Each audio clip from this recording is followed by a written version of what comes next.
Muy buenas tardes, bienvenidos a una nueva emisión de este quinto ciclo ya de Prevención TV.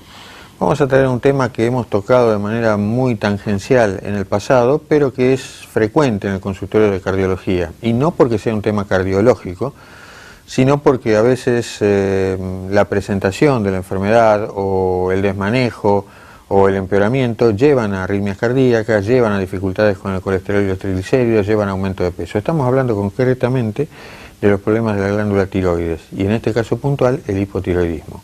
Luego de un breve corte, alguien que podemos considerar del staff del programa, el elenco estable, la doctora Margarita Honfi nos va a estar hablando del tema.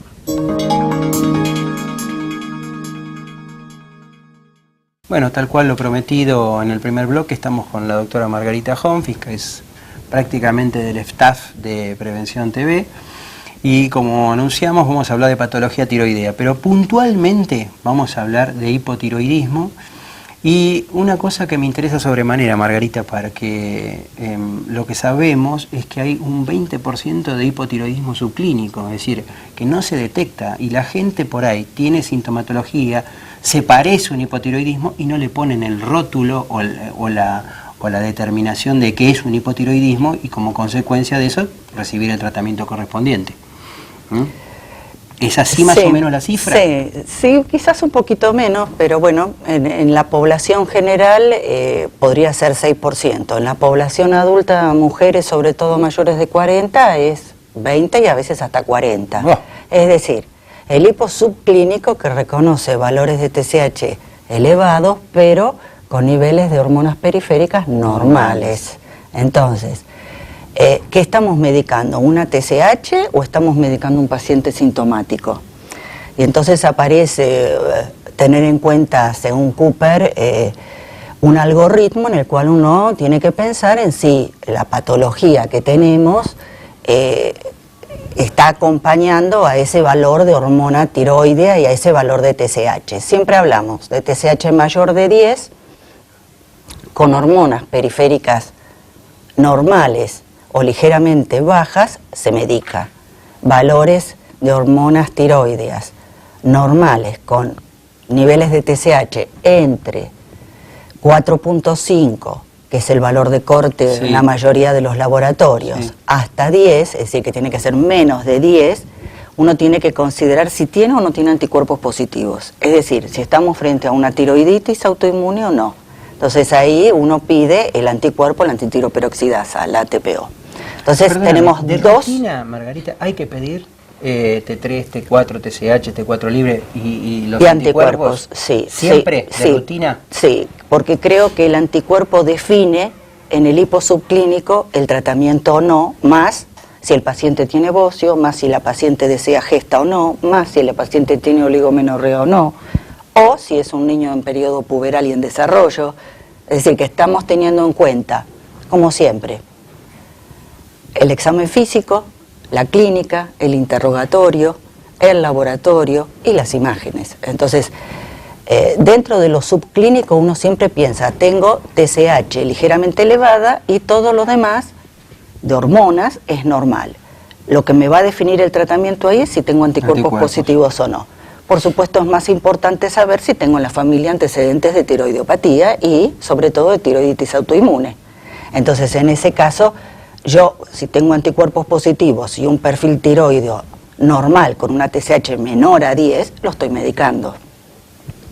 Con el tiempo es muy posible que el paciente vaya al hipotiroidismo y por otro lado estamos disminuyendo el proceso inflamatorio de alguna manera de la glándula tiroidea y su tendencia por esa patología es al nódulo. O sea, la levotiroxina en ese caso... En este caso estaría... No solo me mejora el tema hormonal... Exacto, sino que también tiene un efecto sobre la arquitectura de la glándula. Entonces, el paciente que tiene anticuerpos negativos, pero, por ejemplo, en la clínica tengo un bocio, palpatoriamente hay bocio, o la paciente es una mujer joven en edad fértil y desea embarazarse.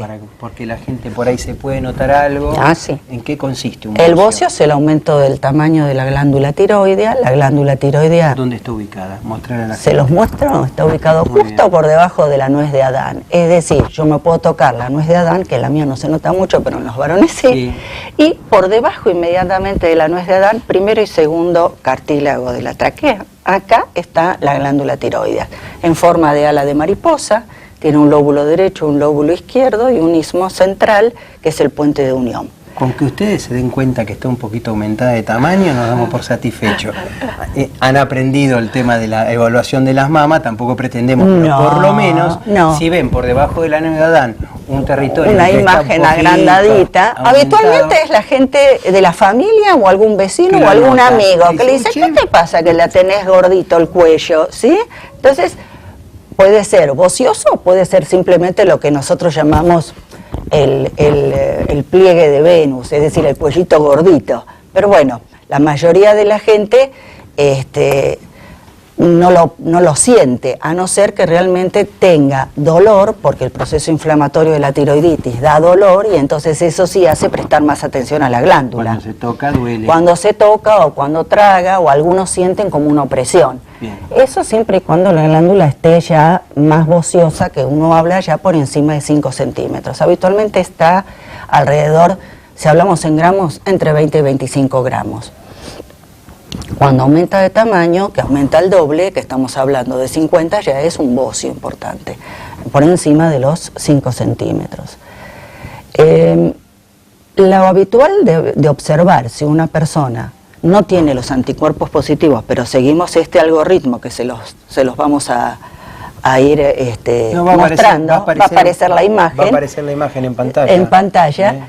¿Quién sigue el corte? ¿Para quién? ¿A quién Exacto. medicar y a quién no? Y entonces en ese grupo que yo tengo anticuerpos negativos, pero tengo una mujer joven que busca fertilidad, y en fertilidad tanto los obstetras como los endocrinólogos hablamos de un valor de corte de TSH de menos de 2,53. Es decir, que ahí estamos buscando un eutiroidismo clínico y bioquímico para evitar el aborto espontáneo, para evitar la infertilidad, para evitar el parto prematuro. Y entonces ahí ya hay consenso de que los valores son más bajos. También obviamente en una mujer joven que desea fertilidad y tiene oligomenorrea, trastornos del ciclo. O en aquellas personas que, bueno, que realmente uno por clínica observa que tiene bocio. Y entonces realmente desea evaluar. Lo que sí acá quizás no es definitivo el tratamiento de por vida, sino que uno tiene que ir observando al paciente y observar la clínica y la ecografía. Sí, referido a eso es muy común que los pacientes que logran un control, que ponen la glándula eutiroidea, Como se sienten bien, abandonan la terapia y otra vez la tiroides vuelve a estar enferma. Así que esto es un poco como la hipertensión, salvo estos casos puntuales que está diciendo la doctora. Uno debe estar medicado de por vida. Por ahí con distintas dosis puede ser. De acuerdo a los valores de laboratorios, el profesional va a ir cambiando. Y esos cambios que hace el endocrinólogo, en general nosotros lo vemos como caja de resonancia en el corazón. Muchas veces que el paciente con el cambio de la medicación por ahí siente alguna mayor cantidad de palpitaciones, o puede aparecer una arritmia transitoria, hasta que el organismo se acostumbra a la nueva dosis implementada. Sí, y justamente hablando un poquito de esto, el riesgo de digamos, la no medicación tiene también que ver con que los pacientes que están hipotiroideos y no medicados tienen mayor insulinoresistencia, tienen mayor riesgo cardiovascular por aumento de los lípidos. Entonces, en estos pacientes, el tratamiento per se de la tiroides mejora el perfil lipídico, mejora la función diastólica del corazón y realmente baja el riesgo cardiovascular y la resistencia a la insulina. Entonces, indirectamente hay otros efectos no estrictamente relacionados al valor de la hormona tiroidea, sino a la clínica. No nos deja ni tratar los colesteroles altos, me corrige todo con la T4. Bueno, vamos a un breve, vamos a un breve corte, no toquen el control remoto, quédense ahí porque ahora viene una parte muy interesante de la charla, donde vamos a describir la hormona, donde vamos a hablar fundamentalmente de los famosos quistes en la tiroides, y qué implicancia tienen, cómo se estudian y demás. Así que tras un breve corte, continuamos con la doctora Margarita Fongi. No se muevan de ahí.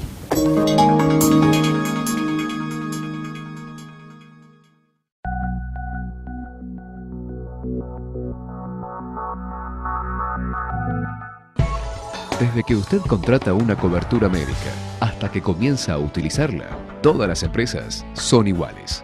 Después, es mejor que sea el Círculo Médico de Quilmes, quien le ofrece a través de FEMEVA Salud Quilmes y EMEDIC una real libre elección del profesional en su consultorio particular y beneficiarse con su aporte de ley.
Bueno, habían quedado algunas preguntas pendientes, pero antes de eso hay una edad en la cual tenemos que tomarlo la medicación sí o no.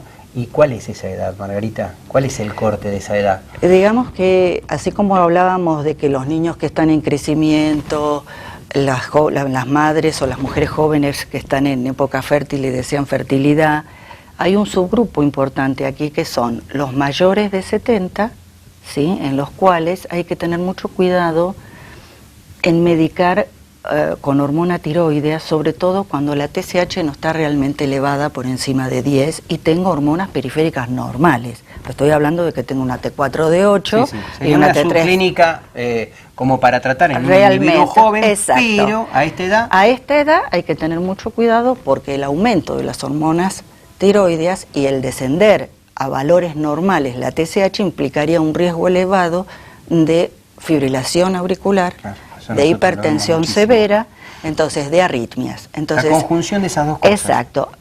No todo es para todos, sino todo es al mismo tiempo. Entonces, siempre tenemos que tener en cuenta la edad de los pacientes, la patología asociada, ¿sí?, que tenga o no, si son hipertensos o no, y sobre todo establecer bien qué nivel de hormonas tiroideas tiene, ¿sí? Bueno, antes de entrar puntualmente en los nódulos tiroideos, que a la gente le debe interesar mucho, porque no creo que haya mujer dando vuelta por ahí que no tenga su nodulito tiroideo.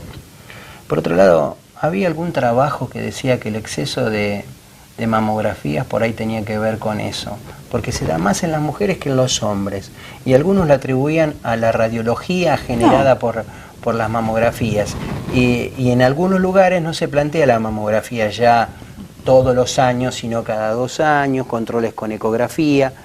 ¿Hay algo de eso? Lo que pasa es que la patología nodular está en pleno auge porque tenemos un aparato muy chismoso que son los ecógrafos, en realidad. Y en los ecógrafos, o sea, de alta resolución, antes no se veía. Claro, antes palpábamos. Entonces, podemos Era decir muy grosero el que vos palpabas, que el nódulo de 1 centímetro se palpa, y que de esos nódulos, alrededor de entre un 6 y un 10%, pero para la edad de 40 años, ahora entre un 20 y un 50%, pero siempre por ecografía, no por palpación. Entonces, estos nódulos realmente, uno puede decir que sí, que las personas que tienen radiación en baja dosis tienen más riesgo de tener nódulos y que esos nódulos sean malignos o cancerosos, ¿sí?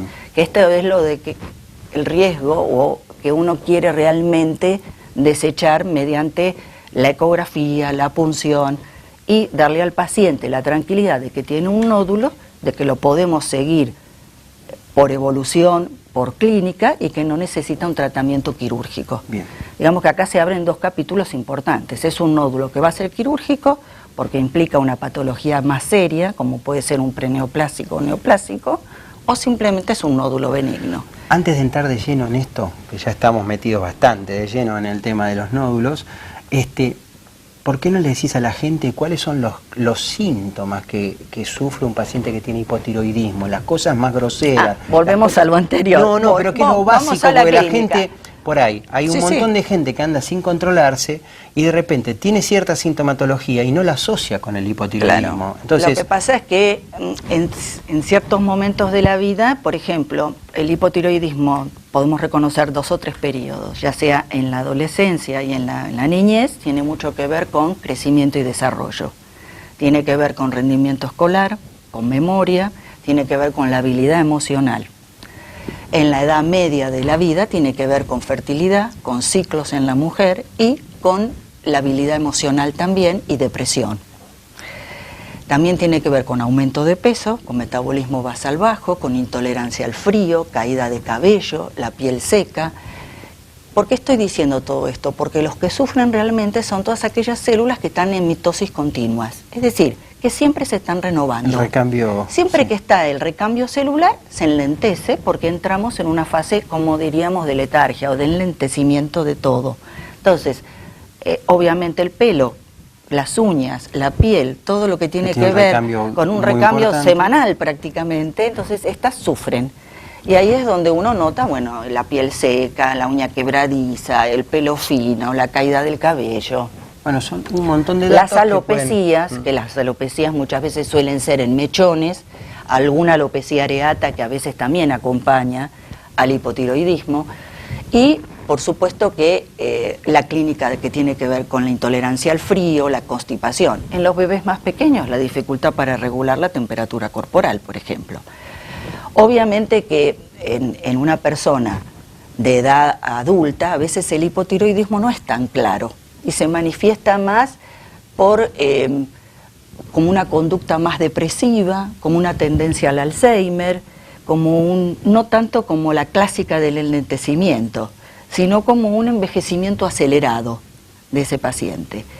Y por supuesto cuando se avanza se produce un mixedema que tiene mucho que ver con el engrosamiento de la piel, el edema de los párpados que da esa cara como abotagada o hinchada, y las manos, que las pacientes dicen no me entran los anillos y aunque el peso no se haya modificado tanto, y ese mixedema desaparece rápidamente con el tratamiento. Sí, sí, y realmente en realidad no es un tratamiento la hormona tiroidea para bajar de peso, sino para que aquellos que cumplen la dieta y el ejercicio, el descenso de peso es posible. Sí, pero ojo, ¿sí? Entonces, hay algunos pseudonutricionistas que muchas veces acompañan un plan alimentario con una pastillita que es inofensiva, que no tiene nada, y por ahí le ponen algo de tiroides, por ahí le ponen algún diurético y por ahí le ponen alguna anfetamina.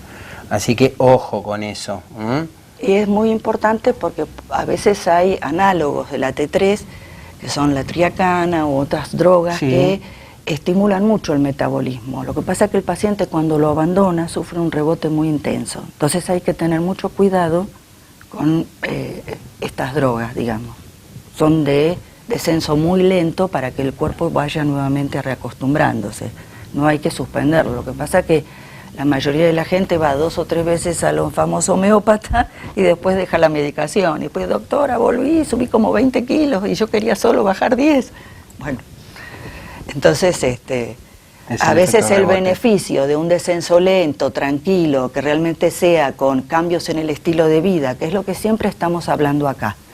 No es necesario hacer que el cuerpo sufra mediante una excesiva cantidad de hormonas para bajar 10 kilos. Si uno puede bajar 6, pero sanamente, con hábitos sanos, con actividad física, que quedan para siempre y que permiten un peso estable sin recurrir a la enfermedad. Sí, sí. Bueno, vamos a entrar de lleno en el tema primero. Diagnóstico, si querés podés mostrar, tenemos una imagen, señor director, si puede tomar la imagen de la tiroides, así la doctora nos muestra en qué consiste la tiroides y lo que hay con el punterito es, eso es. Bueno, es un poco para mostrarles cómo es la glándula tiroidea. Bien. Con su lóbulo derecho, su istmo y su lóbulo izquierdo. Habitualmente el lóbulo derecho un poquito mayor que el otro. Y acá quise poner algunos nodulitos, ¿sí? Como para hablar de que algunos nódulos, hablando de nódulos, pueden ser pequeñitos y muy oscuritos y chiquitos. Estos son los que habitualmente son los de bajo riesgo porque tienen en su interior coloide, ¿sí?, que es nada más que el material de depósito donde se depositan las hormonas tiroideas. Algunos los describen como microquísticos, otros pueden ser quistes más grandes, entonces hablamos de un quiste coloide. Siempre acá hablamos de patología ¿de qué tamaño estamos de alrededor hablando, de 1 centímetro. Cuando son mucho más grandes, a veces se hace la punción y la punción es parte del tratamiento, porque se aspira el contenido y se curó el paciente. Algunos vuelven a recidivar, sin embargo, pero siempre hablamos de patología benigna. Otros nódulos son un poquito más grandes, son relativamente hipoecoicos, algunos pueden tener partes sólidas y otros parte quística, ¿sí? Pero todos tienen un pequeño halo periférico, bien oscurito, que lo protege, que estaría diciéndonos que este nódulo está encapsulado. ¿Está bien? Estos pueden ser de 1 centímetro, de menos de 1 centímetro, pueden no palparse, pueden tener 8 milímetros o 7, pero la característica clínica es de bajo riesgo o riesgo intermedio. En estos, cuando empiezan a aumentar de tamaño, uno plantea la punción. Los que tienen riesgo más elevado son aquellos que son mayores de 1 centímetro, son bien, digamos, consistentes o bien ecoicos y son sólidos. tienen poco o ningún halo periférico, los bordes pueden ser mejor irregulares ¿Y la y vasculatura? tienen adentro microcalcificaciones.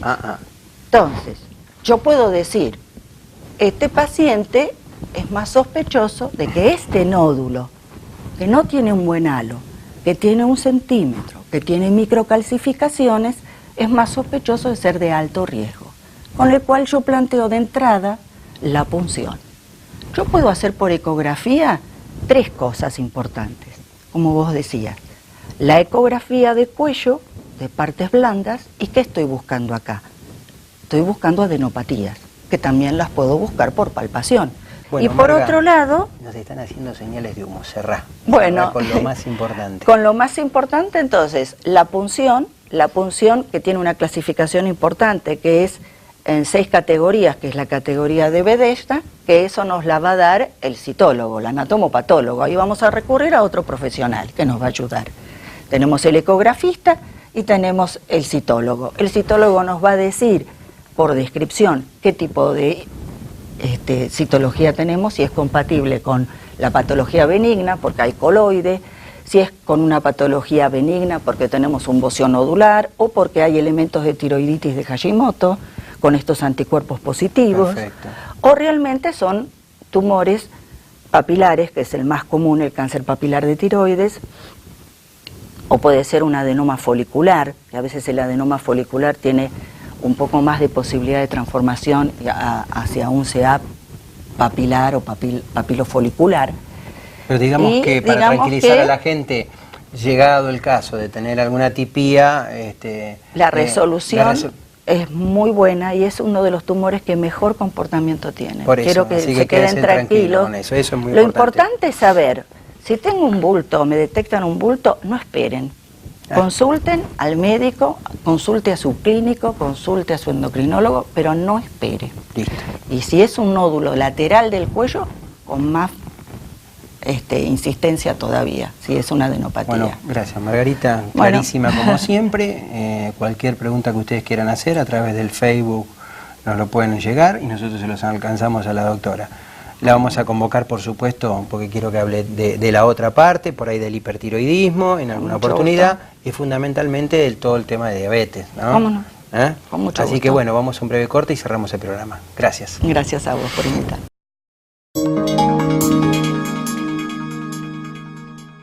Bueno, hemos llegado así al final, esperamos que les haya gustado. Creo que ha sido muy claro, Javier, vos has entrevistado a Margarita, la habrás tenido la misma sensación que tuve yo detrás de cámara, ¿no? Claro, conciso, también ayuda el hecho de que aclare y muy bien el tema de los quistes en la tiroides, que más de una vez tanta preocupación causa, generan, ¿no? También llegado el caso, como dijo ella, de ser algo no bueno, que sea una atipía o algo malo, la resolución en este tipo es perfectamente de curable. Exactamente. De los pocos cánceres que uno puede siempre decir, y cuando curable. hagamos los controles a tiempo. Como siempre. No nos quedemos dormidos. Bueno, esto ha sido todo por hoy. Esperamos que les haya gustado. Ya Javier les habló de que las preguntas las vamos a contestar vía Facebook. No nos queda más que agradecerles la fidelidad, el seguir a ustedes allí, nuestros sponsors también. Entonces será hasta la próxima semana. Muy buenas tardes y muchísimas gracias. Muy buenas tardes y hasta la próxima semana.